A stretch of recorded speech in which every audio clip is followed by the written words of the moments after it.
Greetings, world of YouTube.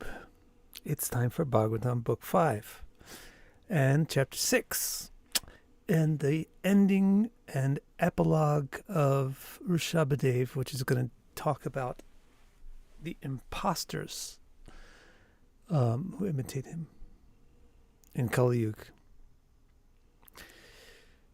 So let us begin.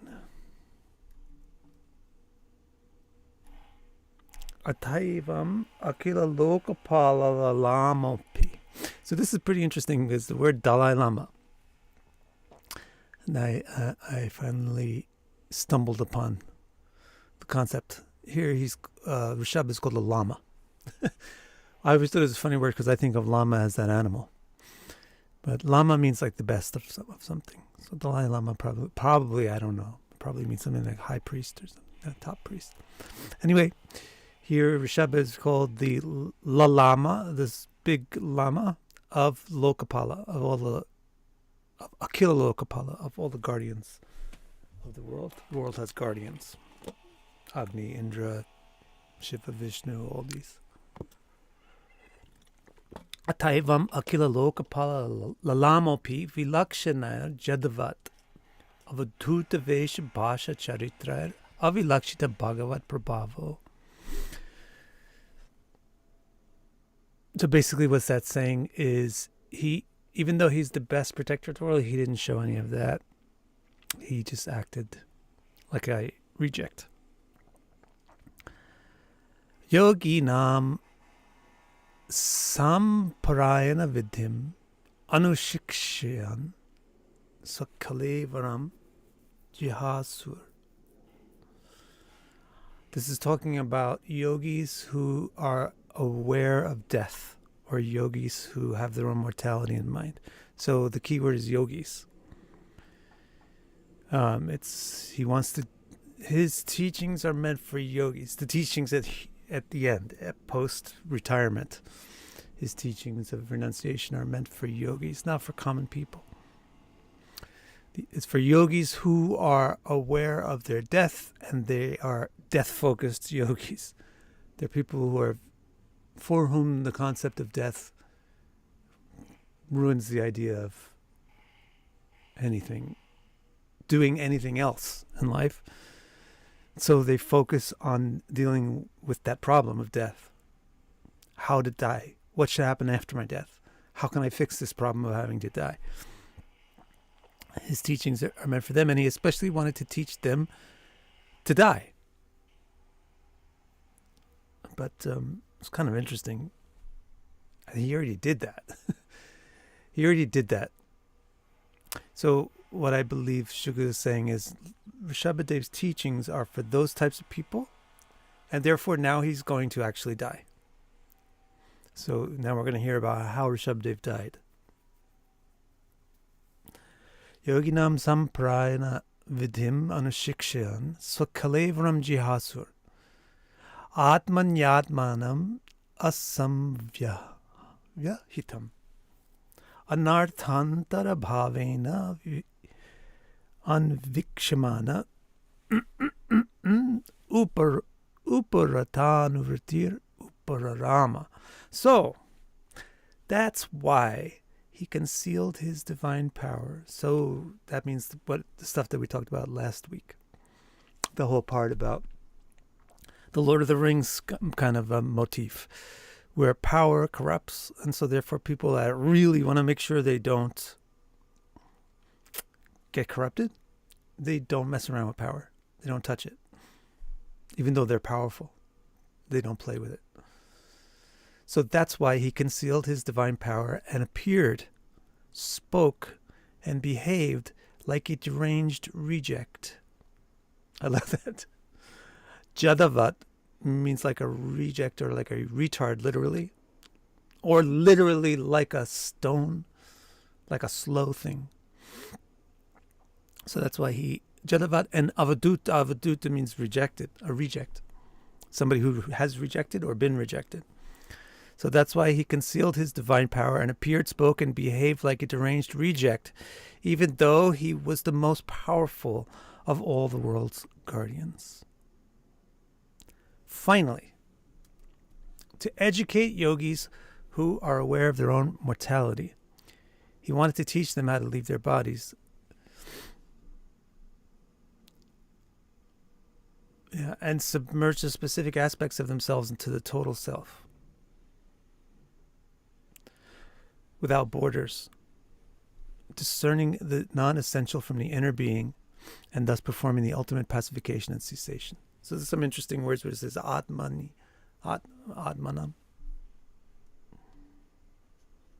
Atmanam. It's a phrase that usually comes up often. It's where you situate yourself in your real self. Atma means self. So discovering the self of the self, something like that. So the way I've expressed it here is submerge the specific aspects of themselves, because Atma means specific also, the specific aspects of themselves into the total self, without borders. Avyava, what is it? Avyava something, without borders. Discerning the difference between the anartha, the thing which is not real, and the thing which is antarbhavena, the true inner essence of the thing. And thus performing the ultimate pacification and cessation. Any questions about that concept? The concept is how a yogi doesn't want to mess around with death either. A yogi's concept of death is not hatred of death or fear of death, but apparently something is supposed to end, right? So that's why there's such a thing as death exists. So let's make it end. And not start up again. Just end whatever it is about me that's needing to end. Let's just end it and get on. Like end it permanently. Upararamita. Just finish it.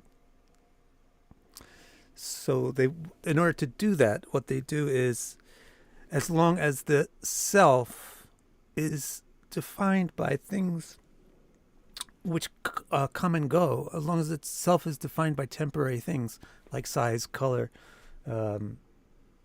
nationality, etc., then the self is going to be subjected to death and then recreation. So the yogis know how to permanently disassociate the self from external identifications by getting the self to identify with the true self. And that causes the cessation of death.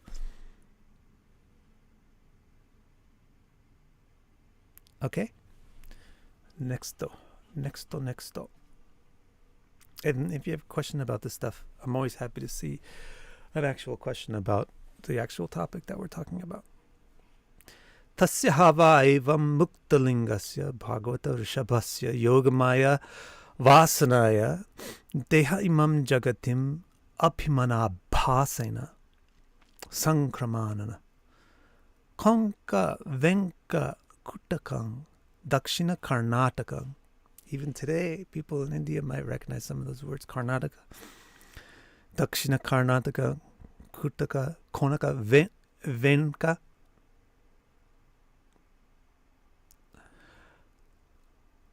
So it's talking about where he wandered.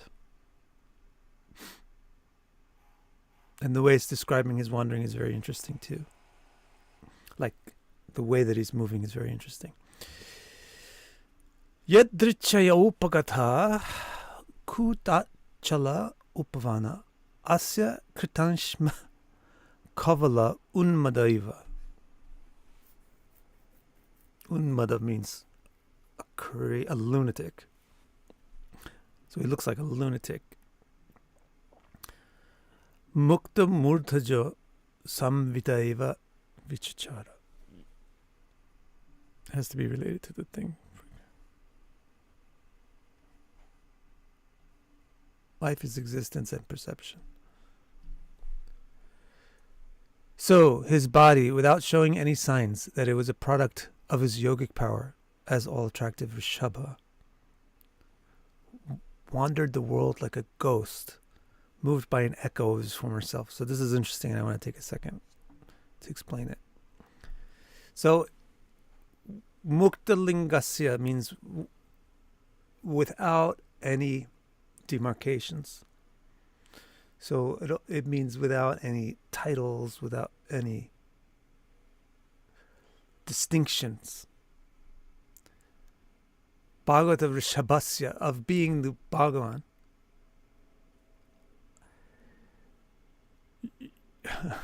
Yoga Maya Vasanaya Deha.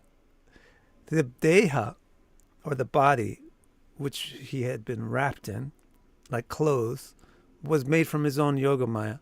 Yoga Maya Vasanaya Deha. But with this body that he wrapped himself in did not show any clear traits of him being powerful, of him being omnipresent, omnipotent, omni this or that. Instead, he didn't really... actually, another thing that this means is he didn't really now motivate his body. He wasn't really now identified with his body. Therefore, the body just moved on its own. This is an interesting concept. An analogy I read in the commentary on this particular text is when a potter is making a pot on a wheel. It's spinning around, right?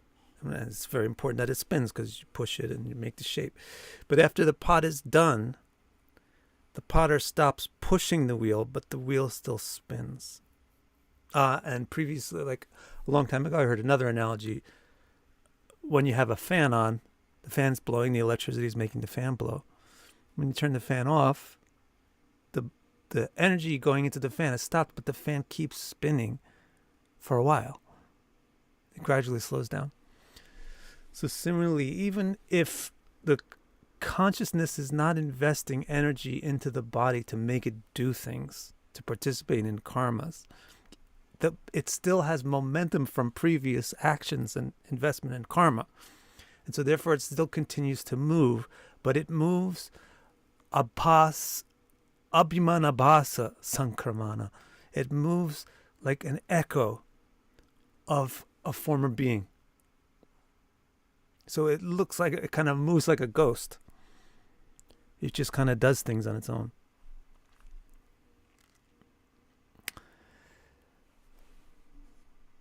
And so his body, without showing any signs that it was a product of his yogic power, as all attractive Rishabh, wandered the world like a ghost moved by an echo of his former self. Somehow, so yajutcha upakata means aimlessly. Yajutcha means somehow, not with a clear sequence of cause and effect. So, because he has no plan, he's not planning anything, he's not doing anything, the body's just moving by its own force. Somehow, it aimlessly drifting through the counties of southern Karnataka. I didn't bother to name them in English, but the names were Venkata, Konka, and Kutka. Somehow aimlessly drifting through the counties of southern Karnataka, he came to a grove near a mountain, and I didn't bother naming the mountain. It's called Kutakachala. He was like a madman, roaming with a mouthful of gravel. And commentator explains, it's just like a child before a child really knows what it's doing. Also, the body is just kind of moving by instinct.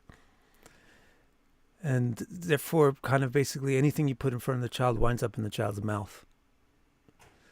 And he said Rishabhadev was like that because the body's just moving by instinct. He just sometimes would pick up random things and put it in his mouth.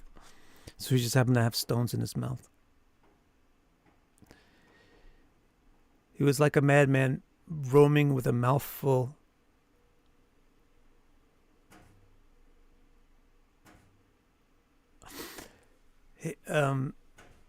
He was like a madman roaming with a mouthful of gravel, untamed hair, and not a stitch of clothing.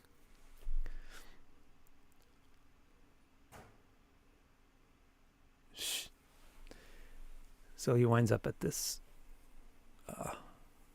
This guy's great, isn't he, Isabella? So he winds up in the forest, at the associated with a mountain near Karnataka in India.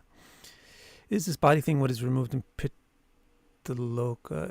I think it's removed here on Earth because it's left behind on Earth.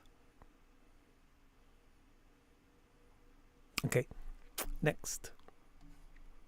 Atta Samira Vega Vidhut. Oh, now this is really mind-blowing. Okay, Atta Samira, at least for me, Samira Vega Vidhuta Venu Vikarshana Jatogra Davanas Tadvanam Alehihana Sahatena Dada. Then the frictions of bamboos in the wind created an intense fire that devoured the grove and turned it to ash along with him. That's it. That's it. That's it. There's no big grand finale for Rishabhadev's story. It's kind of mind-blowing. There's no big epic final speech. There's no last teachings. There's no, epic jump off a cliff or anything. He just wanders around with naked and uncombed and eating stones, not even knowing where he's going, not even knowing what his body's doing, winds up in a forest that burns, and he's gone. And he gets burned. So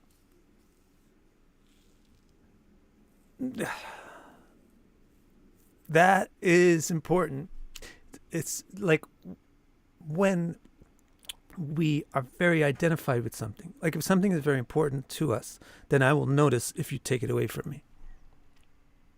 Like if I really need my car and somebody comes and steals my car, then it's a major event. But if there's a pencil that I don't need in somewhere that I barely remember that I have, and somebody comes along and steals it, I don't even really kind of notice it. So the two different types of things, stealing my car, stealing a pencil, is analogous to the way that a regular person dies versus the way that an enlightened person dies. When a regular person dies, it's a major event. There's drama, there's people coming from Pitraloka, there's people coming from this loka, that loka, yama loka, there's intense things going on. Like the story of the citizen leaving the city, analogously. When a yogi dies, it's just like, boop. Dhruva. Remember how Dhruva died? Death just like kind of came towards him and bowed down, and then Dhruva used him as a bridge. Remember, which is a little slightly epic, but not really like a big thing. Rishabhadev, there's actually like nothing happened. He just got burned in a forest fire. Goodbye. Because he hardly even didn't even know that he was in a forest. He was someplace. He was within himself. He wasn't within a forest.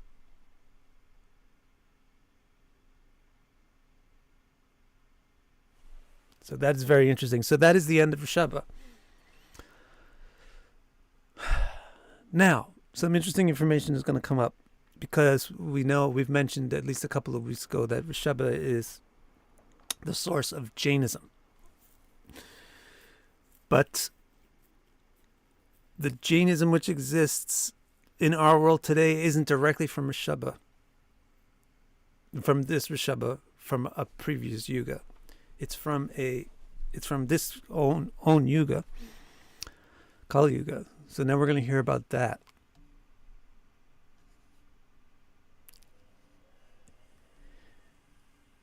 Yasya Kilanucharitam Upakarnya Konka Venka Kutaknam Raja Arhat Nama Upashiksha Kalavadharma Udkrishnamane Bhavitavyena Vimohita Swadharma Patam Akutobayam Apahaya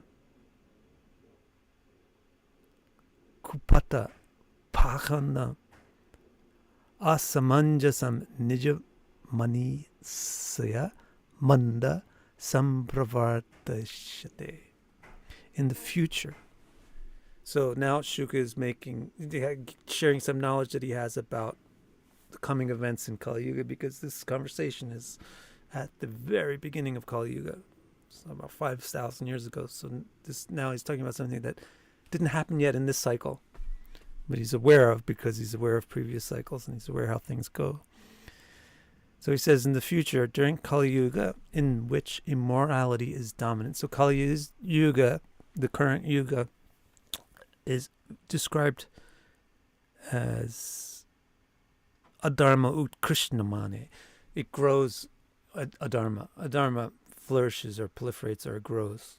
Adharma is the opposite of integrity and morality. What is Kali Yuga exactly? It's just like the year, the day has like day and night and kind of morning and afternoon and evening and deep night. The month has kind of halves to it, where the moon is bright, the moon is dark. The year has the seasons to it. Then there's units of time that are bigger than years that also have their particular flavors. And it doesn't immediately jump from a year to this kind of Puranic gigantic yuga. The smaller yugas just means conjunction, actually. Or just various conjunction of times. The way that you get bigger time units is by conjoining the smaller time units and how they have polyrhythms. So the moon will do the X number of revolutions in X number of revolutions of the sun. They'll actually line up again. So that makes yugas 5 years and bigger. So the Kali Yuga thing it's a yuga based on a unit of 1,000. So it's like there's one season which is 4,001, which is 3,001, which is 2,001, which is 1,000. And then there's a formula to work with that number of 1,000 to get the actual number of years that the season lasts for. It's like a cosmic season or a galactic season or something, like a karmic season. And Kali Yuga is akin to winter. So in other yugas, the earth is much more well taken care of and produces much better nourishment and air and so forth. And humans have much higher capacities and longer lives because of that. And the reason why the earth is better taken care of is because the humans have more morality.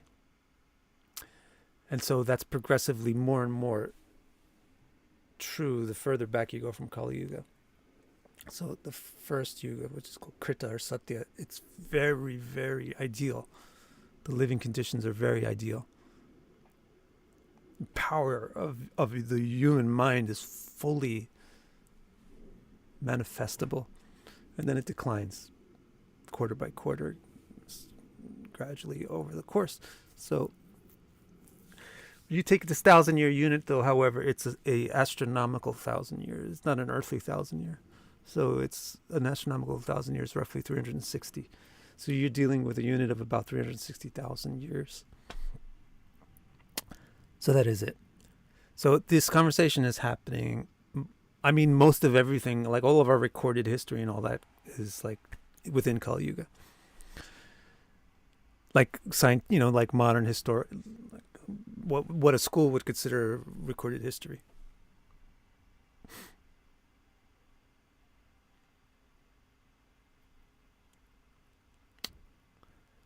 So in the future, from these guys speaking, which is in the past to us, there's going to be a king named Arhat. In the future, during Kali Yuga, in which immorality is dominant, King Arhat from this region, so there's this king of Konaka Venka from Karnataka area, who hears about Rishabhadev and gets really interested in Rishabhadev, which is a good thing. And then he tries to replicate his teachings. So he tries to embody the teachings or pass on the teachings, but he's confused. Vimoha. He's confused about the teachings because he focused. Probably because he's in Karnataka. He focuses on the later part, the stuff that happened in Karnataka and in that area. the later part of Rishabhadev's life, which is where he acts like a lunatic, which is not an example for anyone to follow except a yogi. You have to understand the concept of adhikar. It's very simple if you play a video game. You know, the character in your video game has a certain level, and if you're not certain level and you try to go to XYZ like planet or a dungeon or something and kill a XYZ enemy over there when you're level 3, you're going to get crushed. You don't have adhikar for that. And similarly, if you're like level 9 million and you go back to the level 1 planet or something, what are you doing there? You don't belong there. So people have different adhikar, different level of conception and realization about life. The content or the path or the dharma, which is appropriate to one person, is inappropriate to another person. But Arhat, who's in Kali-Yuga, is looking at Rishabhadev from Satya Yuga and the teachings that he gave people in Satya Yuga, and he tries to replicate them in Kali Yuga, and so that causes a mess. What will be the first thing of the mess? He will teach people to give up their own responsibilities, a fearless path of morality, and take a deviant path by imitating behavior they were not entirely capable of. So this is the most basic thing that practically nobody who practices spirituality understands. But that your normal life, waking up when you're supposed to wake up, going to the place you're supposed to go to work, going to the place you're supposed to go to study, taking care of the people you're supposed to take care of, reporting to the people you're supposed to report to, doing all of your stuff that hippies hate to do, is your dharma. Is your responsibility, and that is the way that you get purified. Going to work 9 to 5, making money to pay your gas bill is your dharma. That is your responsibility, and doing that makes you a good person, and giving that up to put on a turban or go eat stones and wander around naked with dreadlocks makes you an idiot, not a sadhu or a spiritualist. Because of your adhikar, you're like a foolish noob who goes into the high-level part of the video game and starts messing around there. The people who are really belong there are looking at you like, would you get out of here?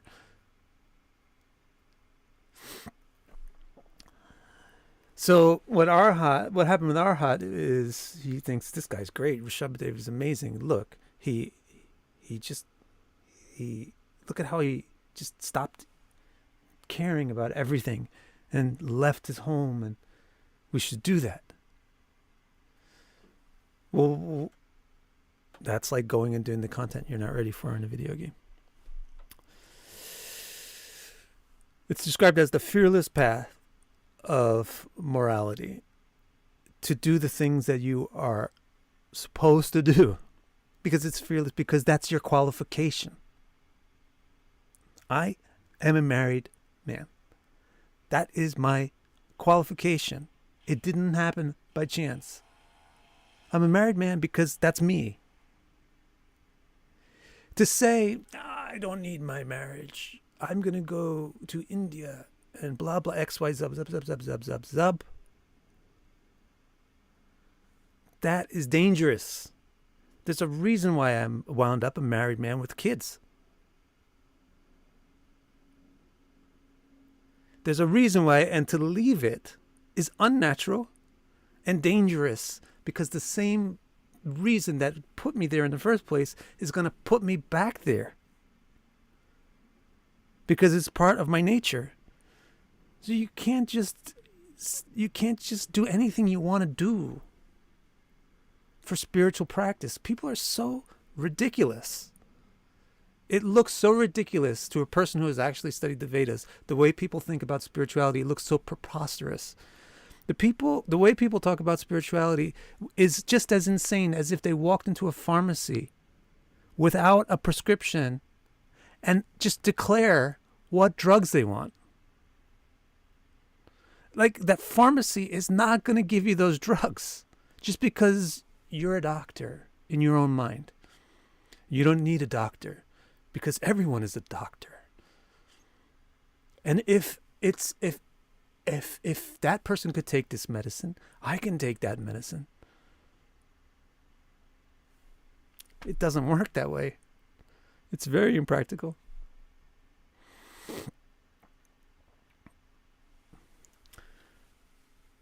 So somehow this King Arhat is inspiring people to do unpractical things in imitation of Rishabhadev and take a deviant path by imitating behavior they are not entirely capable of. This gives rise to a path that mostly came from his own stunted imagination.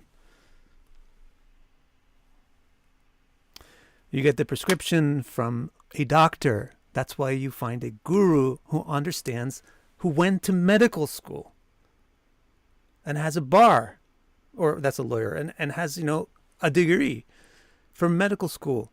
They actually have the textbooks that they studied and they got verified as having studied it correctly by other people who studied it. That would be a doctor, right? That you would go to get a prescription from. Why would it be any different for the doctor of your soul? The doctor of your body, the doctor of your soul, both the doctor. Why would it be any different from an electrician? Or plumber? Who would you call for a plumber? Somebody who's done plumbing, who studied plumbing, and got, verified by other plumbers that this person knows how to do plumbing. So you call him up and say, fix the pipes.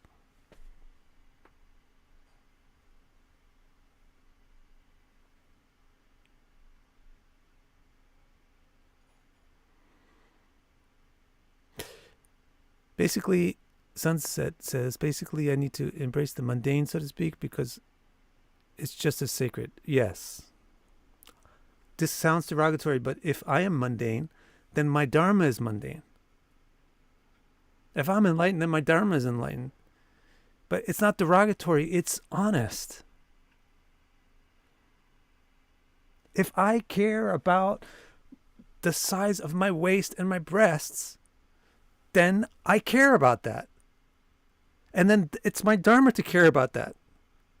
So maybe that's mundane or superficial or whatever, but that's who I am. If I care about making money, then I care about making money. I am that person. So let's make the money in a way which is morally beneficial and morally correct and socially beneficial. Let's be beautiful in a way which is socially inspiring. Let's be whatever. Just whatever it is, wherever it is that you are, wherever it is that you're at, just do it in a way that benefits other people. Then your mundaneness is progressive.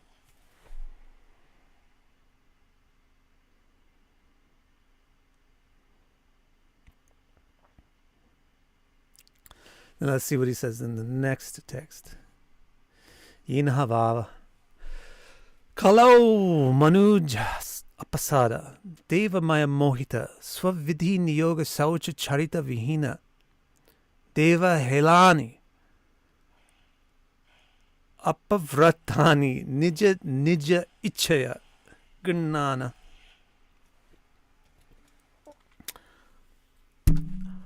asnana anachamanav socha Kesho lunchanadini Kalina dharma bahuleno pahata diyo brahmana yagya purusha loka vidushaka prayena bhavishyanti. The unqualified people of Kali-Yuga are bewildered by the powers of the divine. This might be confusing, but the concept is most of us are bewildered by the powers, have no concept of the connection between the powers to the powerful. Therefore, we don't understand the powers, and our interactions with the powers are foolish. The powers are the things that earth, water, fire, air, space, mind, intelligence, identity. Those are the things that exist. Most of us are infatuated with those things and have no idea of what has manifested those things. And if you don't know what has manifested a thing, you can't interact with the thing correctly. Like if you don't know about the tree having roots, then you have no idea how to take care of a tree. So in Kali Yuga, almost everybody is like that. We just care about the way a thing looks. We have no idea about what the essence of it is. So vidhi niyog saucha charita vihina. Nobody has any discipline. Niyog. Nobody follows any rules or has any principles. Vidhi. Nobody is saucha. Pure. Nobody's pure. All the behavior, charita, is corrupt. Deva helani. Deva means we have no concept of gods. It's not even fashionable anymore.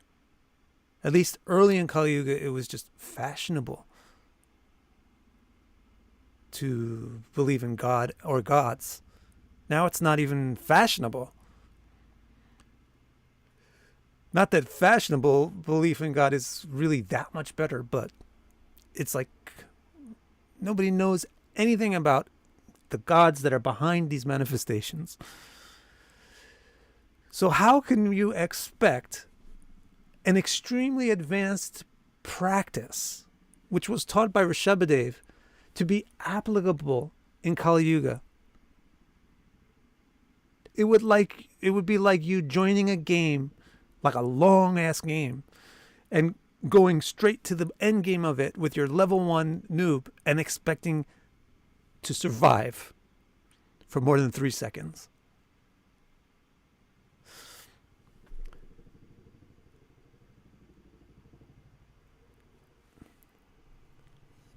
The unqualified people of Kali Yuga are bewildered by the powers of the divine, ignorant of divinity, and without natural character, purity, or sense of duty and discipline. We can develop sense of duty, discipline, etc., but it's not natural in Kali Yuga to have a sense of duty, to have a sense of discipline. People are lazy. We are lazy. Because of Arhat, they took up whatever strange vows any of them felt like adopting. Nija, nija, icha, apavrata. Nija, anybody who just came up with their own vratas, vows that are apavratas, weird vows.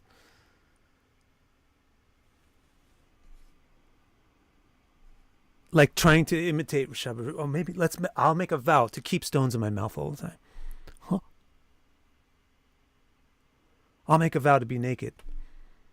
Huh? That's going to work for you? You're just going to get into sex.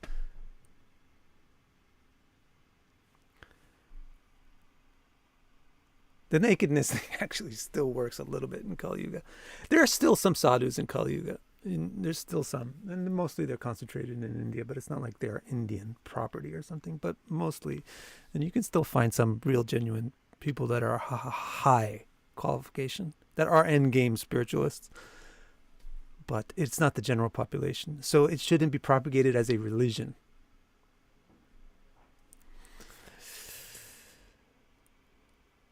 So they all take whatever strange vows any of them felt like adopting, not bathing, not performing any rites, not being pure, pulling out their hair. The Jains do that. They don't shave their head, they rip out their hair. Man. This is how Kali Yuga's immorality proliferates with people of arrested intellect, mostly just making a mockery of the Vedas, Brahmanas, and the divine person and his associates. The word for mockery also means like clown, like clowning. The way that it looks to somebody like Shukadev, the way that people are imitating Rishabha, it looks like clownery. Like very exaggerated, overdone, just all makeup.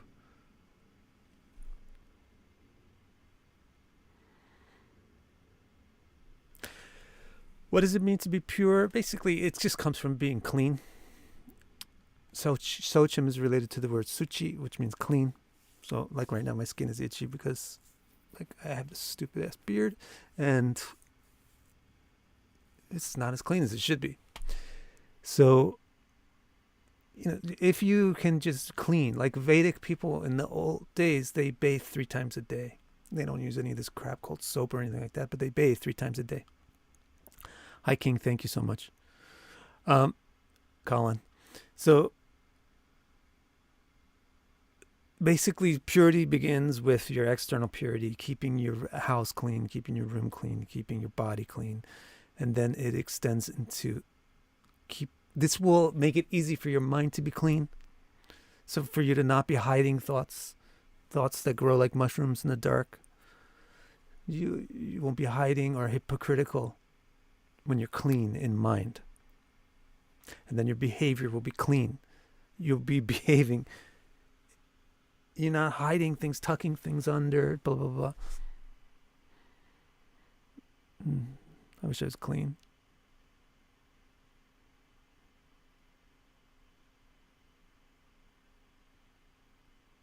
You should be who you're supposed to be. All right. Next text. Te cha yavrat katanaya nija loka yatranda paramprasya paramprasya shvatas tamasyande swayameva prapatisyanti. So he uses the word parampara. So it has kind of a double meaning of like a religious institution or just a train. Parampara is like a train where one thing follows the other. So he says, leaving their natural positions and imitating people like Rishabha. They are just like blind people, following blind people enthusiastically. They bring about their own downfall in their own blind darkness. So you get actually like somebody who's not a doctor, goes to the pharmacy, convinces them to give him some medicine, and then becomes the guru, the YouTube guru about self-healing.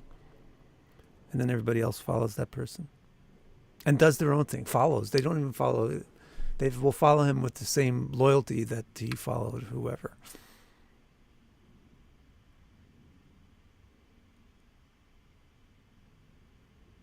It's not auspicious to work with unclean energy and activities. It's unauspicious. But maybe what she meant is during Kali-Yuga, the standard of measurement is reduced. So, for example, like Yama, a god who is measuring your behavior, they reduce their yardstick of what you're supposed to live up to because of what is possible in Kali Yuga.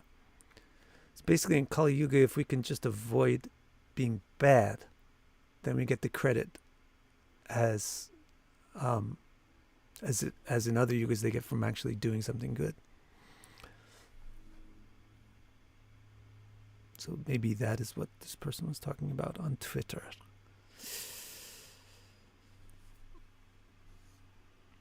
Text 12. Ayam avataro. Yes, like a handicap. Ayam avataro rajasa upapluta. Kaivalya upashikshana artha. I gotta sometimes break apart the words. Ayam avataro rajasa upapluta. Kaivalya upashikshana artha. The meanings of the teachings of liberation from this avatar thus become buried in dust. It's another kind of like epic thing. Like it's epic in its smallness or something. Like the way Rishabh died is so epic in its quietude. Oh, he wandered into a forest that burned. Nothing monumental about it.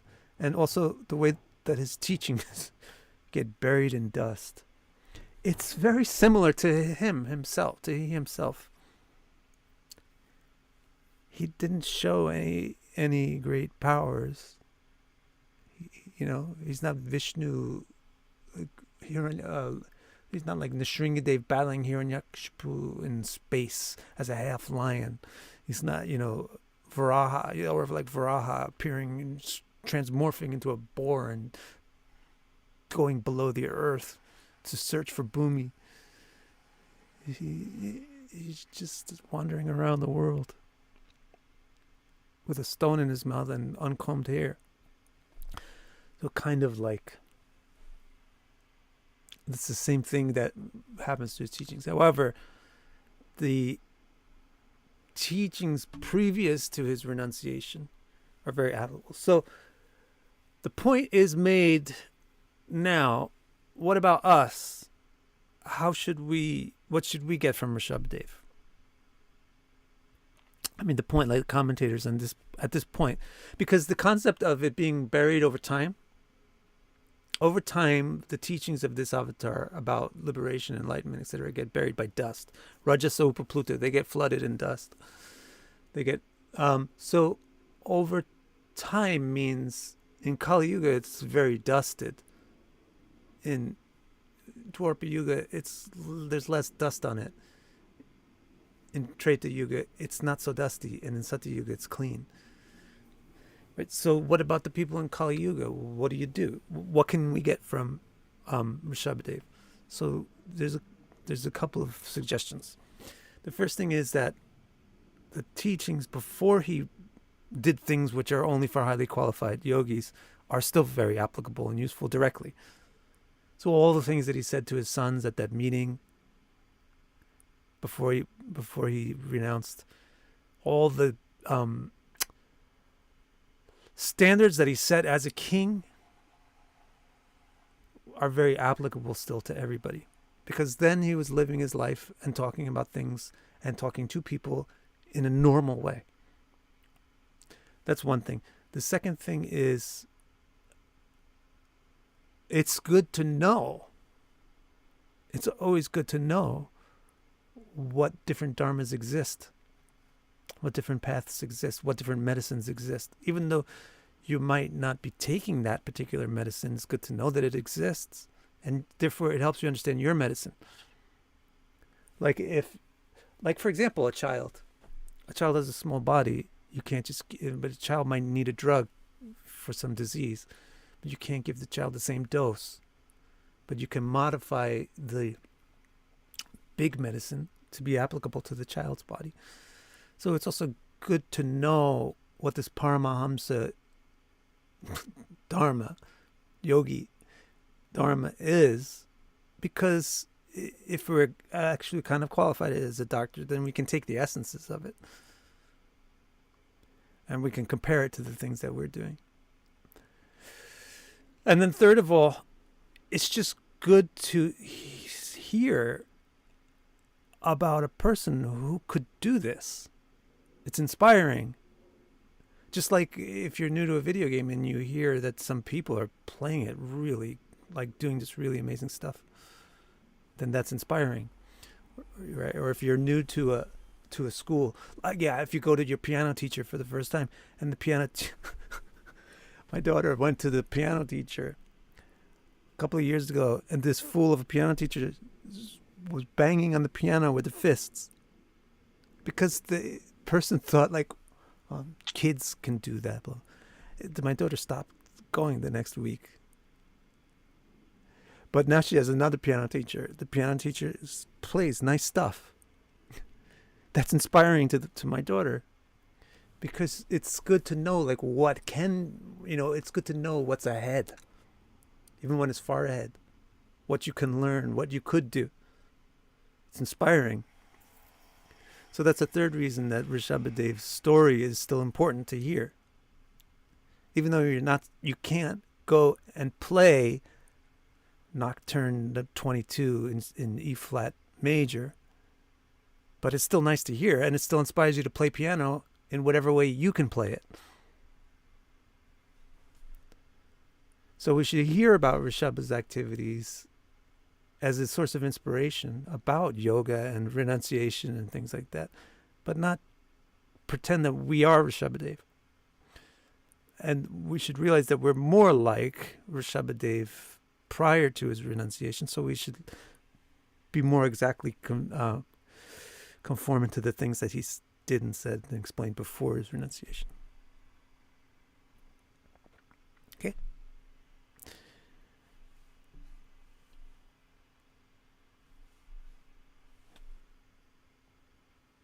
And this is why in Kali Yuga it says you're not even supposed to do the fourth ashram.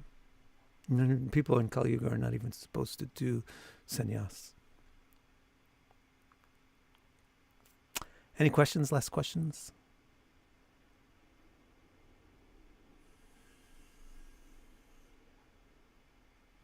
Let's just read through it one more time while we see if your questions.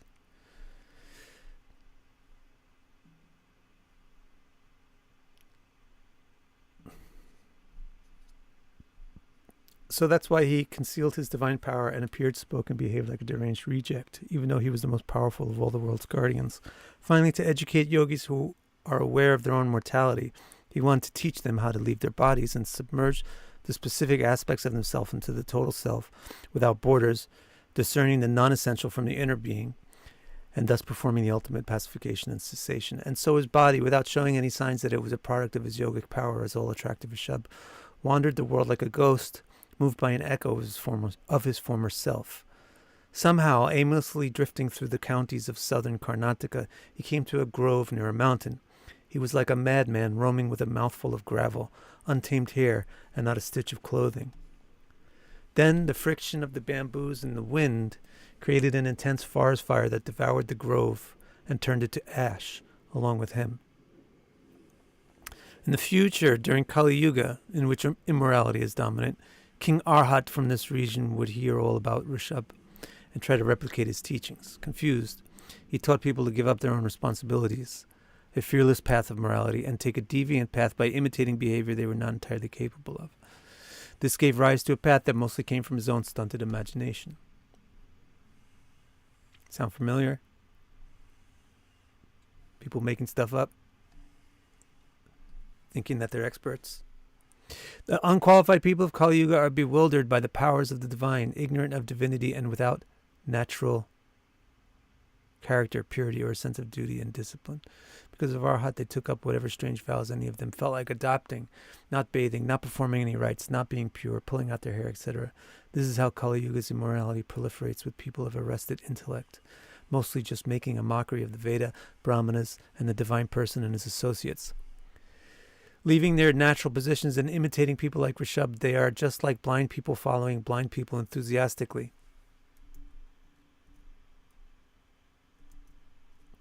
They bring about their own downfall and their own blind darkness. The meaning of the teachings of liberation from this avatar thus become buried in dust. Bas.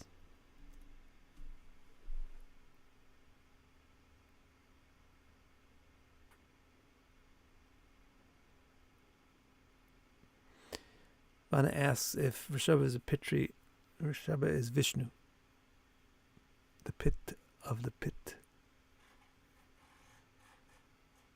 All right, guys. Thank you very much for hearing the Bhagavatam.